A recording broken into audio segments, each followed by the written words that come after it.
In both side, इन दोनों sides का क्या कर देंगे, स्क्वायरिंग ऑफ बोथ साइड, दोनों साइड्स का स्क्वायर करेंगे। तो स्क्वायर करने पर क्या आएगा, क्या जाएगा, M square M naught square under root हट जाएगा तो 1 minus V square upon C square. इसके बाद क्या करते हैं, पक्षांतरित कर लेते हैं, क्या आएगा, M square 1 minus V square upon C square बराबर क्या आ सकता है, एम नॉट स्क्वायर। ये इससे सिमिलर है तो मैं यहां पर M square 1 minus V upon C square, इसकी जगह क्या रख सकती हूँ, एम नॉट स्क्वायर। तो लिखते हैं,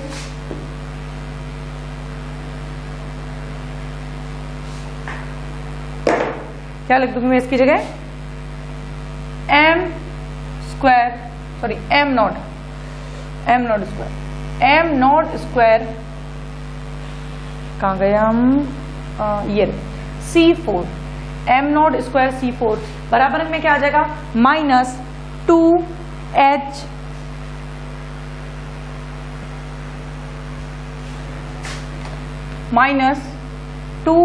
square nu dash, sorry dash 1 minus 2H square nu dash 1 minus cos phi plus M naught C square plus 2H new not M naught C square. ये इक्वेशन आ जाएगी। हमने क्या रखा है, m, इसकी जगह एम नॉट C4 रख दिया है। अब एम नॉट स्क्वायर C4 रख दिया है। अब क्या हो जाएगा, एम नॉट स्क्वायर और ये इसमें इससे क्या कट जाएगा, एम नॉट C स्क्वायर से यहाँ पे क्या कट जाएगा, एम नॉट C, यहां पर एम नॉट C4 आएगा। हमने जब इक्वेशन फर्स्ट और इसका जब हमने स्क्वायर, मैंने लिखा था स्क्वायरिंग ऑफ इक्वेशन फर्स्ट, तो इसमें स्क्वायर करने पर एम नॉट स्क्वायर और इसका C4 आएगा। कैसे इक्वेशन, जब हमने इक्वेशन फर्स्ट को पहले सिंपलीफाई किया था और सिंपलीफाई करने के बाद क्या लिखा था, जब हम स्क्वायर, तो आपको याद रखना है इक्वेशन फर्स्ट का जो स्क्वायर किया है उसमें हमें एम नॉट C, तो यहाँ पर सारी ही जगह am not C4 M naught square C4, यहाँ पे भी एम नॉट स्क्वायर C4 है, तो यहाँ भी एम नॉट स्क्वायर C4 आएगा। ये 4 लिख दिया था मैंने बाई मिस्टेक, ओके।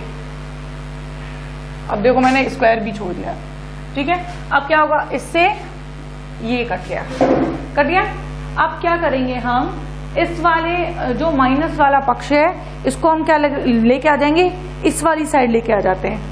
तो क्या करेंगे हम, 2H स्क्वायर माइनस हट जाएगा, 2H square nu dash 1 minus cos phi, okay, equals to 2H nu dash M naught C square. मैं चेक कर ली थी एक बार, 2H ओके। अब क्या कर सकते हैं हम, 2H से इसका क्या चलेगा, 2H, अब ये क्या बचा, H new dash 1 minus cos phi, okay. यहाँ क्या बचा, new dash M naught C square, ये बच गया। अब इसमें अगर हम देखें तो हम क्या लिख सकते हैं, अगर मैं क्या करूं, मैं लिख देती हूँ यहाँ पे न्यू डैश, मैं इसको नीचे पहुंचा देती हूँ, चलो मैं क्या किया, new dash upon nu dash. मैंने क्या किया, इसके नीचे किसको पहुंचा दिया, इस वाले स्टेप को पहुंचा दिया। अब मैं यहाँ क्या लिख सकती हूँ, H upon M naught C square 1 minus cos phi। मैं इस तरह इसको सिंप्लीफाई कर सकती हूँ या नहीं, क्या किया है, केवल मैंने इस स्टेप को उसके नीचे और क्या बचा फिर H 1 माइनस cos phi, इसको नीचे पहुंचा दिया उसकी, ठीक है, पश्चांतरित कर दिया है। अब इसके बाद इक्वेशन, इसको लिख देते हैं हम इक्वेशन नंबर, कितनी इक्वेशन हो गई, इक्वेशन 7 आएगी आई थिंक, एक मिनट, इक्वेशन 7 रख देते हैं, इसको हम इक्वेशन 6 कह देते हैं। इसके बाद इसको हमने ये जो स्क्वायरिंग की थी सापेक्षवाद के सिद्धांत की 6 हो जाएगी और इसकी ये क्या हो जाएगी, इक्वेशन नंबर 7। लेकिन हमने कॉम्पटन प्रभाव किसके लिए पढ़ा था? हमने कॉम्पटन प्रभाव पढ़ा था तरंग दैर्ध्य के लिए, कि जो हमने इंसिडेंट फोटोन लिया है, आपतित फोटोन लिया है, आपतित फोटोन की तरंग दैर्ध्य प्रकीर्णित फोटोन की तरंग दैर्ध्य से कम होती है। मतलब अगर हमें डेल्टा लैम्डा दिखाना है, हमने क्या लगा था? Delta lambda equals to lambda dash minus lambda. मतलब हमने कॉम्पटन शिफ्ट किसकी फॉर्म में था? ये लैम्डा की फॉर्म में, और यहाँ पर क्या आ रही है? आवृत्ति। तो हमें इसे किस में कन्वर्ट करना है? लैम्डा की फॉर्म में। तो हम क्या करेंगे? देखो,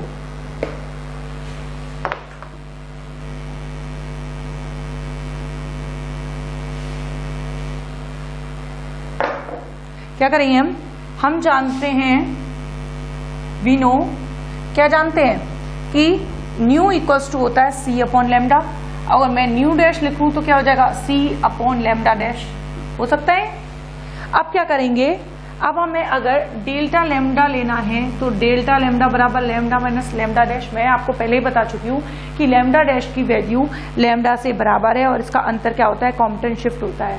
तो अगर मैं क्या रखूँ? सी अपॉन लैम्डा रख दिया, और यहाँ क्या लिख दिया? C dash C upon lambda dash, और यहाँ लिखा है सी अपॉन लैम्डा। ये इक्वेशन पुट कर दी। एक मिनट, मुझे लैम्डा रखना है तो सी अपॉन न्यू रखना होगा। तो न्यू डैश और यहाँ क्या आ जाएगा? न्यू। ओके, मैंने क्या किया? इसकी जगह लैम्डा की वैल्यू पुट कर दी है। अब क्या आ जाएगा? इसमें सी कॉमन आ जाएगा, तो C 1 minus nu 1 upon nu dash minus 1 upon nu आ गया।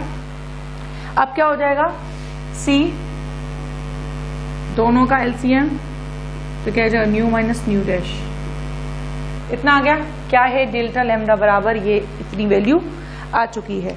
तो डेल्टा लैम्डा बराबर क्या था? लैम्डा। तो मैं इस डेल्टा लैम्डा की जगह क्या कर रख दूंगी? Lambda dash minus lambda. ये मैंने पुट कर दिया। अब क्या है? लैम्डा डैश यहां पर इसकी जगह क्या लिख सकती हूं मैं? लैम्डा अपॉन, कहां गया? एक मिनट,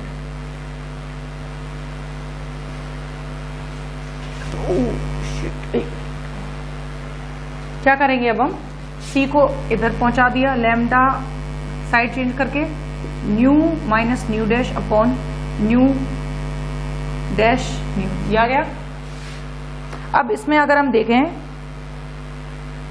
तो इसकी जगह हम इसको पुट कर सकते हैं, क्योंकि new minus new dash upon new, यह डैश और है, न्यू डैश इक्वल्स टू क्या है? ये। अब हम इसको पुट करेंगे, क्या आ जाएगा? पहले मैं इसको लिख देती हूँ इक्वेशन नंबर 8। इक्वेशन नंबर 8 को इक्वेशन नंबर 7 में रखने पर, 8 को किस में रखेंगे? 7 में रखने पर क्या आ जाएगा? रखो lambda dash minus lambda equals to upon C equals to H upon M naught C square 1 minus cos 5। ठीक है। अब यहां यहां पर हम सी स्क्वायर का एक सी से एक सी गया, क्या आया? Lambda dash minus lambda dash minus lambda equals to H upon M naught C 1 minus cos 5। यहाँ पर ये किसके बराबर है? डेल्टा लैम्डा के। तो मैं क्या लिख सकती हूँ? Delta lambda equals to H upon M naught C 1 minus cos 5। Okay, 1 minus cos 5। अब इसमें ये जो H upon M naught C, ये क्या आ गया हमारा? Delta lambda. ये डेल्टा लैम्डा क्या है? Compton shift. क्या है? Compton shift. अगर मैं ये H constant, M naught C constant और सी कांस्टेंट, तो इसकी जगह मैं क्या लिख सकती हूँ? ये देखो क्या लिखेंगे? Delta lambda equals to lambda C 1 minus cos 5। यहां लैम्डा सी बराबर क्या है? H upon M naught C. यही इसी की जगह मैंने क्या लिखा है? लैम्डा सी लिखा है। ये लैम्डा सी ये होती है, लैम्डा सी बराबर है ये कॉम्पटन तरंग दैर्ध्य, ये क्या है? वेवलेंथ। कॉम्पटन वेवलेंथ कहलाती है और इसकी वैल्यू होती है 0.0242। कितनी होती है? 0.0242 मीटर। कितनी वेवलेंथ होती है? 0.0242 मीटर। ओके, अगर अब इससे मैं इस वैल्यू में इसे यहाँ पुट कर दूं तो क्या आ जाएगा? डेल्टा लैम्डा बराबर 0.02421 माइनस कॉस फाई। ये वैल्यू कब आई है? जब हमने एच सी और एम नोट की वैल्यू पुट की है, तो हमें इक्वेशन क्या वैल्यू प्राप्त होती है? 0.0242 मीटर। अगर इस वैल्यू को पुट कर देंगे तो डेल्टा लैम्डा बराबर क्या आ जाएगा? 0.02421 माइनस कॉस फाई। अब इसके द्वारा हम ये निकाल सकते हैं कि कितना शिफ्ट हुआ है, कितनी जो आपतित फोटोन है, आपतित मतलब इंसिडेंट फोटोन है, उसकी तरंग दैर्घ्य से जो प्रकीर्णित फोटोन की तरंग दैर्घ्य में वृद्धि हुई है वो कितनी वृद्धि हुई है, हम उसको आइडेंटिफाई कर सकते हैं किसके? अगर हम एंगल को रखते हैं। अब हम केस देखते हैं, केस फर्स्ट देखते हैं। चलो क्या देखें आप? Case first. मैं इसको नोट कर देती हूँ। केस फर्स्ट देखते हैं।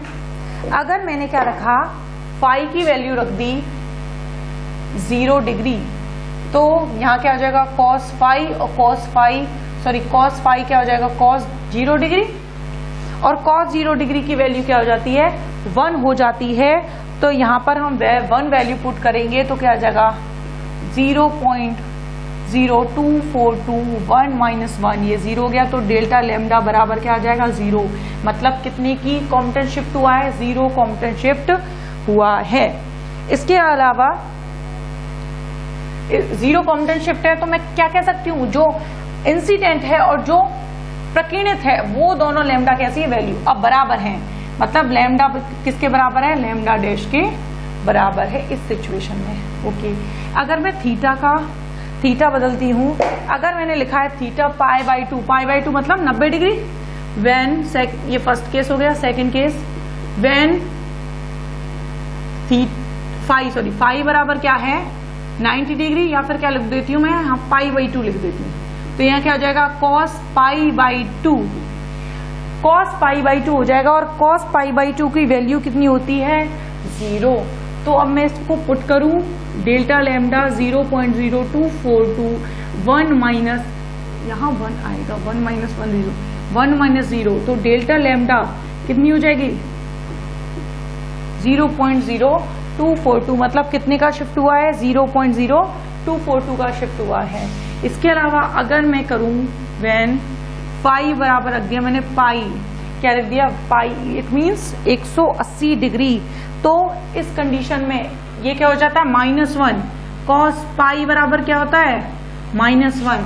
तो मैंने यहाँ वैल्यू पुट की 0.0242, 1 माइनस 1 तो कितना हो जाएगा? 2। तो 0.482 डेल्टा लैम्डा, तो कितनी आ जाएगी इसकी वैल्यू? 0.482। इस बेसिस पर हम कितना शिफ्ट हुआ है लैम्डा, जो मतलब ये है कॉम्पटन ने ये बताया। कुल मिलाकर इतना सब काम करने का मतलब ये था कि जो आपतित है, इंसिडेंट फोटोन है, इंसिडेंट फोटोन की जो आवृत्ति है वो कैसी है? कम है, तरंग दैर्घ्य वो कम है। और जो प्रकीर्णित फोटोन है उसकी आवृत्ति कैसी हो गई है? ज्यादा हो गई है। उस प्रकीर्णित फोटोन की जो आवृत्ति ज्यादा हुई है और जो कम है, उन दोनों का अंतर होता है कॉम्पटन शिफ्ट। अगर हमें कॉम्पटन शिफ्ट की वैल्यू निकालनी है तो उसके लिए मैंने आपको डेरिवेशन करवाई। फॉर्मूला ये आता है। इस फॉर्मूले में फाई की वैल्यू रखकर, मतलब जितना फाई, ये वाला फाई, ये फाई है, नॉट थीटा, फाई। कहीं कहीं पर इसको थीटा लिया हो जाता है, इसको फाई ले लेते हैं, तो यहाँ पर क्या आ जाता है? Cos theta. ओके, तो यहाँ फाई मतलब इस एक्स अक्ष से कितना प्रकीर्णित हुआ है। अगर 0 डिग्री है, पाई बाई 2 है, पाई है, पाई बाई 2 मतलब लंबवत, पाई का मतलब क्या है? जिस कोण से आया बिल्कुल लौट गया है, बिल्कुल 180 डिग्री। क्या हो जाएगा? 180 मतलब लौट जाना बिल्कुल अपोजिट डायरेक्शन में।